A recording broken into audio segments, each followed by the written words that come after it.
Au cours du ministère terrestre de Jésus, il a eu de nombreux accrochages avec les chefs religieux de l'époque, les pharisiens. Ces hommes étaient bien versés dans les Écritures et zélés pour suivre chaque lettre de la loi. Acte 26, 5.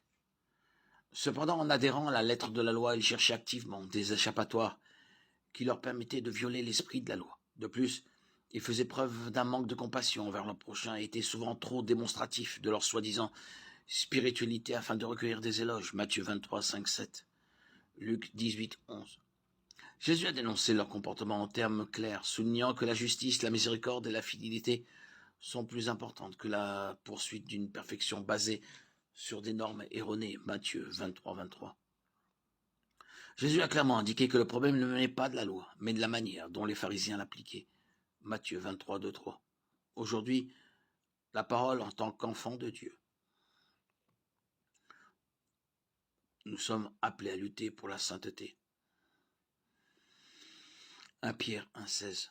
Nous devons haïr le mal et nous attacher au bien. Romains 12, 9. Nous ne devrions jamais sous-entendre une acceptation du péché, surtout dans nos propres vies. Tout ce que nous faisons doit être cohérent avec ce que nous croyons et avec ce que nous sommes en Christ. Le jeu d'acteur est fait pour la scène, pas pour la vie réelle. Il faut noter que l'hypocrisie n'est pas la même chose que de prendre position contre le péché. Par exemple, enseigner que l'ivresse est un péché n'est pas de l'hypocrisie.